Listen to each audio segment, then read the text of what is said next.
Et on va commencer la deuxième partie qui concerne les contrats commerciaux en tant que moyen d'action. On étudiera dans cette partie le nantissement, l'agence commerciale, le courtage et la commission. Le titre premier sera consacré au nantissement. Il y a deux sortes de nantissement. Il y a le gage qui suppose la dépossession du débiteur et le nantissement sans dépossession. On va parler dans un premier temps du gage. Le gage constitué soit par un commerçant, soit par un non-commerçant pour acte de commerce est régi par les dispositions générales des articles 1184 à 1230 du Code des obligations et contrats marocains et par les dispositions spéciales de la section première ci-après. Le gage commercial peut revêtir la forme particulière de dépôt en magasin. On étudiera dans ce chapitre le gage commercial et le dépôt en magasin. Concernant le gage commercial, le gage constitué soit par un commerçant, soit par un non-commerçant pour un acte de commerce se constate à l'égard des tiers comme à l'égard des parties contractantes conformément aux dispositions de l'article 334. Le gage à l'égard des valeurs négociables peut être établi par un endossement régulier indiquant que les valeurs ont été remises en garantie.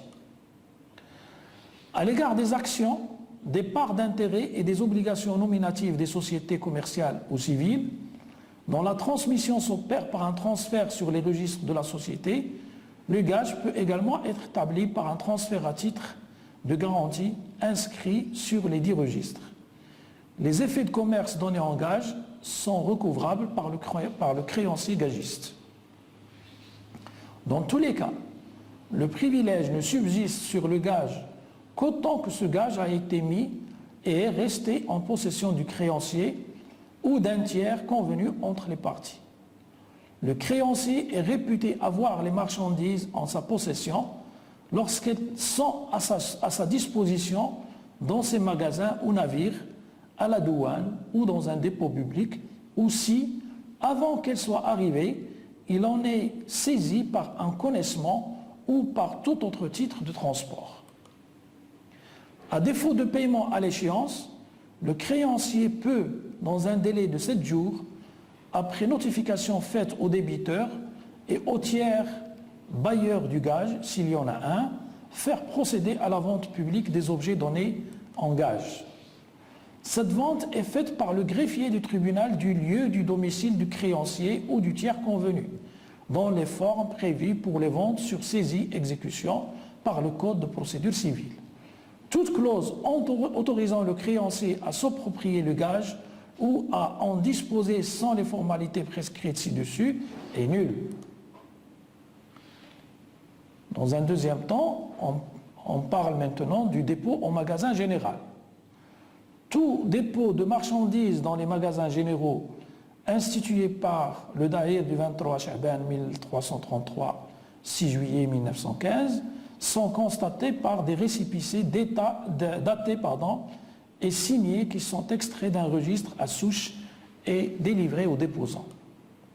Ces récépissés énoncent les noms, profession et domicile du déposant, ainsi que la nature et la marchandise déposée, et en général toutes les indications propres à en établir l'identité et à en déterminer la valeur.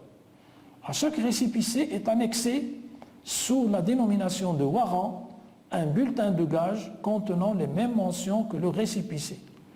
Les récépissés et les warrants peuvent être transférés par voie d'endossement, ensemble ou séparément.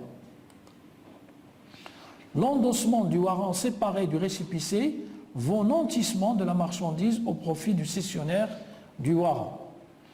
L'endossement du récépissé transmet au cessionnaire le droit de disposer de la marchandise à charge par lui lorsque le warrant n'est pas transféré avec le récépissé, de payer la créance garantie par le warrant ou d'en laisser payer le montant sur le prix de la vente de la marchandise. Le warrant est payable au magasin général, à moins que le premier endossement n'indique un autre domicile au même lieu. Dans ce dernier cas, le nom du domicile doit être écrit également sur le récépissé et sur les registres du magasin général.